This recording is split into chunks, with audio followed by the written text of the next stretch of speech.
Hey guys, this is Billy from AdultCello.com, and today I have a list of my top 5 things to avoid when starting out on the cello as an adult learner. Okay, we're going to go in reverse order, so please stick around to the end because what I feel are the best suggestions are at the end. This is a list I've compiled from my own experience as an adult learner who started from scratch, at age 25, and also from my experience teaching adult beginners and adult learners and kind of just cataloging the things that kind of commonly get in everybody's way. So without further ado, let's get started. So mistake number 5 is bad equipment. With the cello, not as much with other instruments, but cello especially, you need to be starting out your journey on a playable cello, okay? What does that mean? I'm not saying go out and buy yourself an expensive cello. You're just trying this out right now. But what I am saying is that there are some aspects of, cellos and their construction that can pretty much render them impossible to play. And that's unfortunately what will happen sometimes if you order a cheap instrument online, is it'll come and the bridge right here, for example, the bridge won't fit, the string height will be off, the bridge doesn't fit the actual face, and it also doesn't fit the curve of the fingerboard, the nut is too high. There are these things. What these things will do is basically make it so that the cello is pretty much unplayable, and then you're feeling, maybe this just isn't for me. This is a terrible sounding instrument. It hurts. This just isn't for me. It's not for anyone if they're playing that cello. To add injury to insult, you can actually injure yourself if the string height, for example, is too high and you're consistently over squeezing to get the string down. You can develop tendinitis. You definitely want equipment that is set up correctly. It's safe and it's going to make it easier. So what I would recommend when you're starting out equipment-wise is to rent first. That's my biggest recommendation. And what I would love is to see you rent from a brick and mortar violin shop. Not a general music store ideally, but an actual violin shop local to you. A good violin shop, these people, they live and breathe instruments. They're going to set each instrument up ideally with like quality strings, a bridge that fits well, a fingerboard that's at the right angle. All these kind of little details that's going to make your first cello you play on easy and playable, and it'll probably sound better too, but the biggest thing is it'll be playable. If there isn't a violin shop that's local to you, what I would next do is look for a brick and mortar shop that actually ships out rentals. One example of that would be Shar Music. You can just, sign up and they'll ship a rental to your door and it'll be set up according to their standards. All right, mistake number 4 is not investing enough time, especially at the beginning of your journey. The cello is a wonderful instrument. You've probably already got a notion that it's a difficult instrument to play. What I want you to do to have a successful trial of the cello is to think of it almost like, let's say you were going to try out having a dog for a couple months. Okay, so you get your dog, but there's going to be things. You have to feed your dog, you have to take it for a walk. There's going to be a time commitment with owning a dog, even for a couple months. So many adults come in with really high hopes and they're ready to start learning to play a cello, but they just don't invest enough time at the beginning, and then they feel discouraged because they didn't make enough progress and it just kind of peters out, okay? This is the reason that I suggest you, if you're going to take lessons, you take weekly lessons. You don't do lessons every other week, especially starting off if you haven't played a string instrument before. It's really easy with a lesson every other week to kind of let that first week slide. You don't practice enough. And then also, you can get off into the weeds pretty quickly by yourself because, you don't really know what you're doing yet. So if you have consistent feedback from a teacher that keeps you going in a pretty straight line towards progress, and it keeps you motivated because you want to have something to bring to your teacher every week, so you're going to practice, and also you're going to see results because you're putting in consistent work. Here's the plan I would give. You're going to commit to 2 months and weekly lessons, so you're committing to 8 lessons, and you're not going to question yourself every day, ideally, like, is this right? Do I like this? You just put in the work, do the lessons, and just try to enjoy the journey. And then at the end of those 2 months, just sort of evaluate and see where you're at.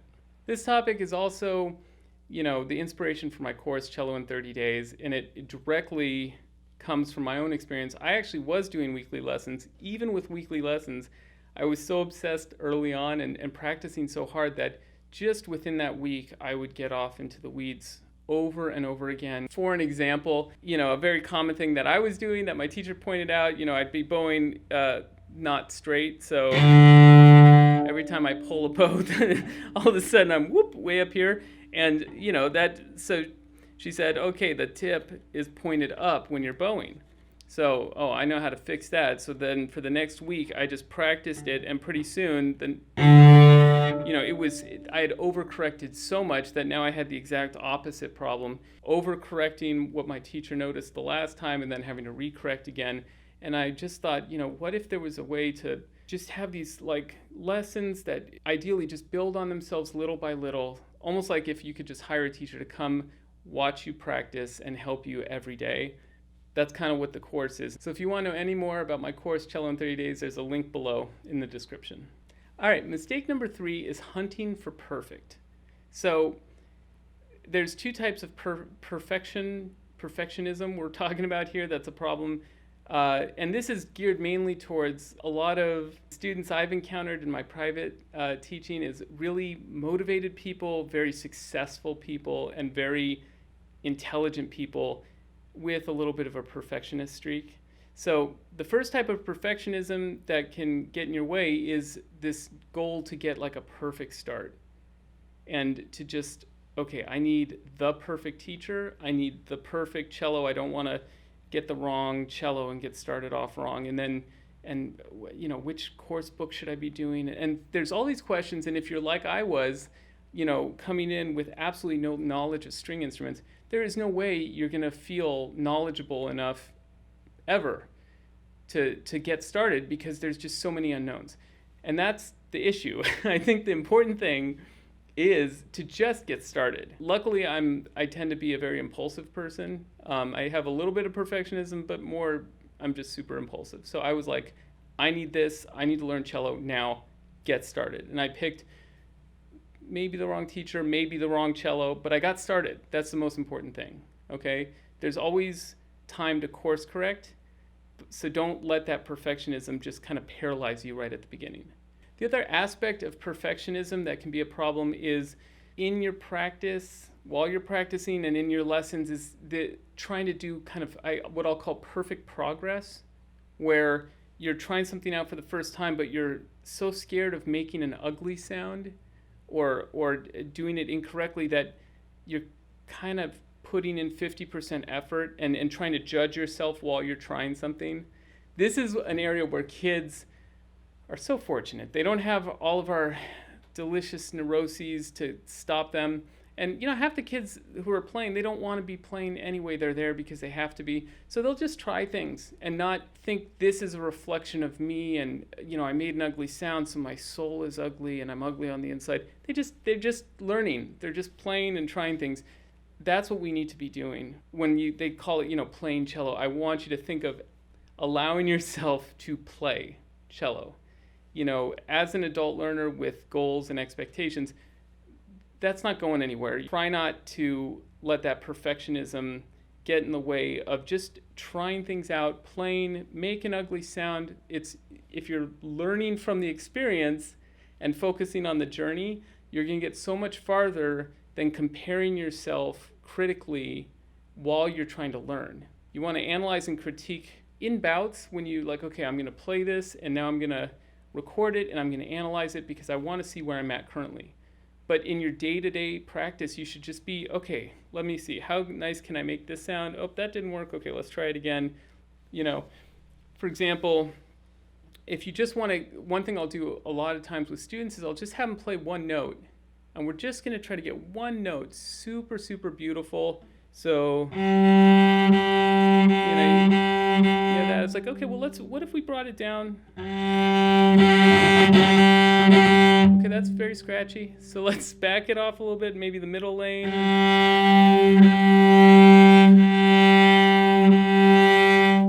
that kind of process of trying different contact points, searching for a good sound. If you're constantly like disgusted by your own efforts every time you make a non-ideal sound, that's just going to stop you from making progress the way you could be.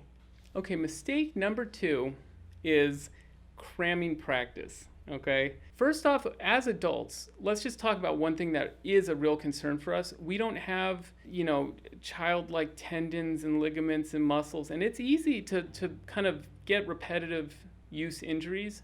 So if your style is going to be like, okay, I'm going to just wait 4 days and then I'm going to practice an hour and a half, and I'm not really comfortable on the material, so while I'm practicing, I'm probably tensing up because I'm trying something that's hard for me. That's like kind of a recipe for tendon inflammation or muscle soreness, fatigue. So that's not good. The other thing is just in terms of absorbing the material and reinforcing it, a binge type of cramming session for practice, it's just not going to yield the same results. When I was taking the Alexander technique, there was a double bass player who had studied this, and he said that in articles they said you have a peak attention span of about 20 minutes. Okay, so if you're practicing a half hour a day, you're sitting right in that peak attention most days. Maybe a few minutes over, you'll be a little mentally fatigued. If you do an hour and a half session on something that's pretty foreign to you, like the cello so far, after about 20 minutes, it's already now kind of fatiguing, and that's another way you get injured, is because you're just sort of like trying to grit your teeth and get through a long practice session. So consistency and spreading out practice is a really important thing if you're going to start learning the cello and you want to see progress and feel success. All right. And finally, mistake number 1, to me, the biggest one on this entire list, hyper-focusing on the left hand.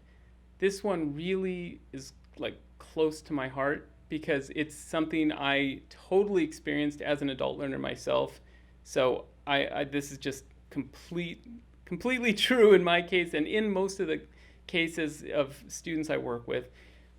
It's so hard because you're looking at the page, and if you're like I was, I didn't even know how to read music. So I'm already so visually cued in because here are all these notes. I have to process them like, okay, that's a C. Don't forget, that's 4th finger. Okay, that's 2nd finger. And I have all these little black lines, and each one of them is going to be represented, and my one finger is going to represent each one of those lines. And then suddenly I'm just completely obsessed with my left hand playing in tune, coordinating the finger movements. It makes sense. It's hard to do.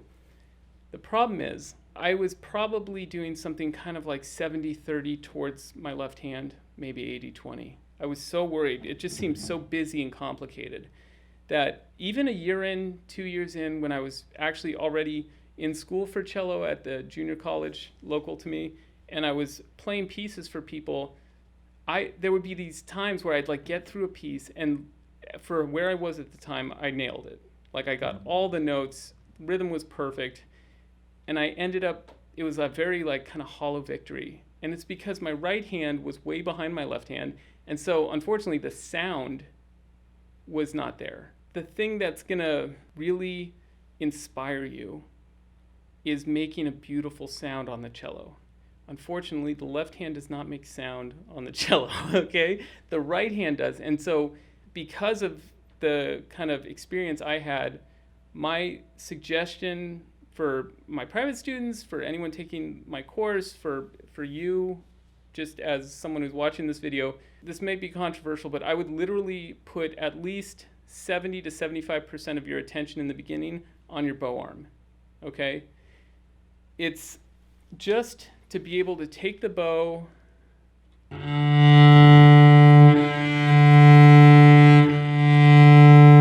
just to be able to pull a nice, rich, kind of open sound on open strings that would have been very inspiring to me as a beginner, because it's like, oh, look at that, that's great. That's going to be so much more motivating, and people listening are going to think you're much further along than if you have spent a ton of time on your left hand and then your bow hand is way behind.